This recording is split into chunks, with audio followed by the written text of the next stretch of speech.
Imagine it's winter, 30,000 years ago. No houses, no cities, no fences, no weapons made of steel. Just a small fire burning in the darkness. And beyond that fire, a wolf is watching you.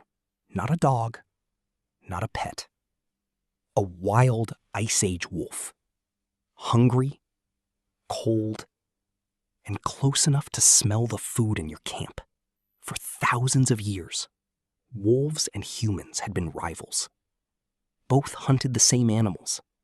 Both competed for the same survival. So if a wolf discovered your camp, you might expect only two possibilities.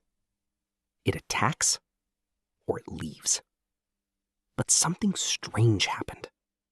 Some wolves did neither. Night after night, they came closer.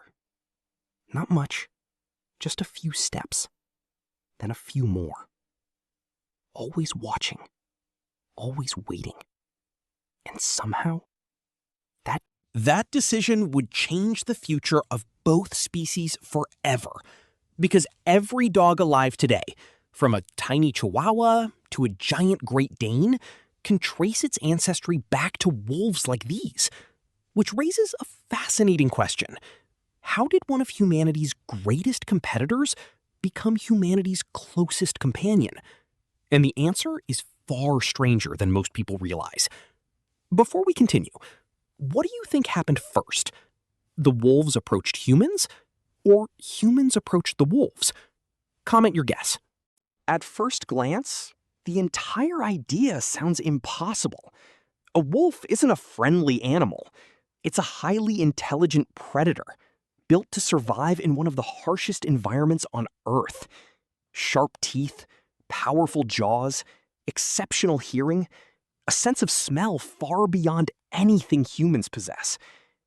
If you were standing beside that campfire and saw glowing eyes staring back from the darkness, friendship would probably be the last thing on your mind.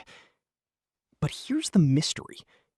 The first wolves that stayed near humans weren't captured. They weren't trained, and they certainly weren't adopted as pets. In fact, scientists now believe something remarkable happened. The earliest wolves may have domesticated themselves.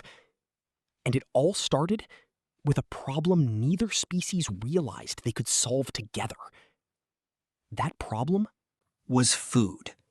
The Ice Age was brutally unforgiving.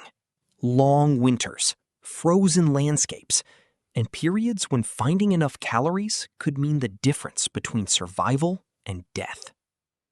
At first, humans and wolves should have been enemies. Both hunted large animals, both followed migrating herds, both depended on the same food sources. In theory, they were competitors. But nature had created a strange imbalance. When humans successfully hunted a large animal, they couldn't always use every part of it. Modern research suggests that humans can only process a limited amount of protein before it becomes harmful, especially during long winters when plant foods were scarce. So after a successful hunt, valuable scraps were often left behind. And somewhere beyond the firelight, the wolves noticed. Imagine being one of them. You smell food. You know humans are nearby. Every instinct tells you to stay away. Yet the reward is enormous.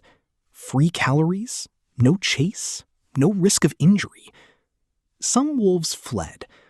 Others stayed.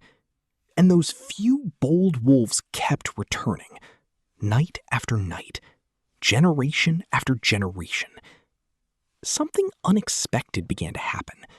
The wolves least afraid of humans gained an advantage. They ate more, survived more winters, raised more pups, while the most fearful wolves remained farther away. Slowly, almost invisibly, natural selection began changing the population. Not because humans were breeding wolves, but because the wolves were selecting themselves. Quick question. If you were living 30,000 years ago, would you leave food scraps near your camp?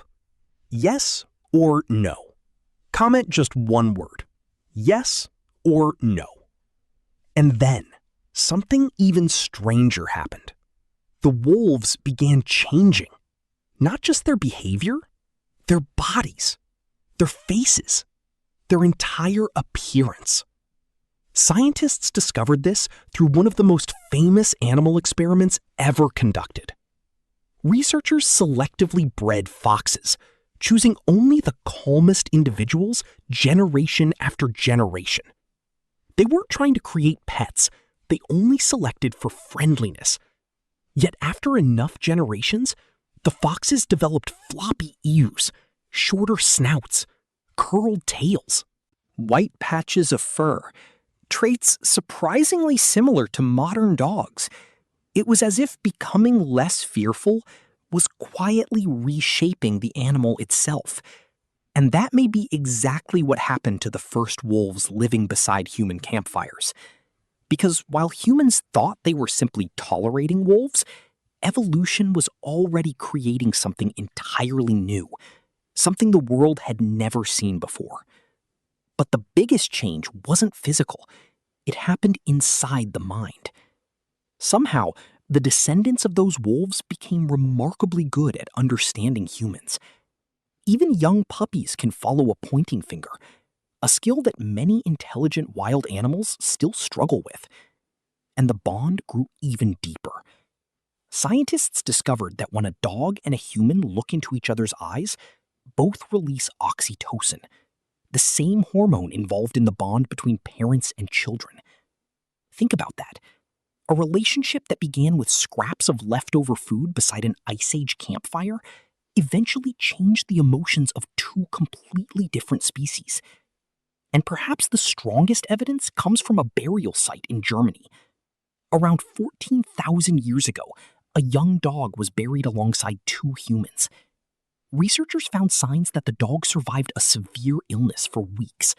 An illness it could not have survived alone.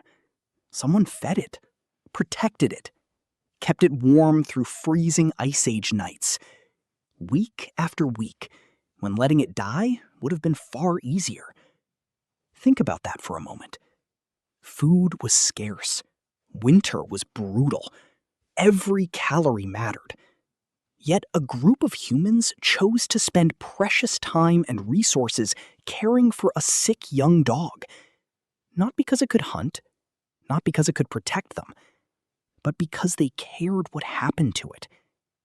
By then, something extraordinary had already happened.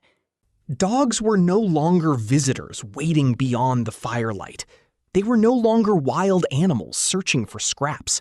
They had become companions, members of the group, perhaps even family. And that's why the story of dogs is so unusual. Most inventions begin with a plan: spears, fire pits, shelters. But dogs may be different, because humans never sat down and decided to invent them. Instead, thousands of years ago, a few unusually curious wolves made one simple choice. They stayed. One generation became two, two became 20, 20 became thousands. And over countless nights beside human campfires, wolves slowly transformed into the first dogs, a partnership that would eventually spread across every continent on Earth. And that single decision may have changed human history forever. And if you think that story is incredible, wait until you see what humans had to survive before wolves ever became our allies. Because long before dogs guarded our camps, our ancestors were sharing the darkness with saber-toothed cats, giant hyenas,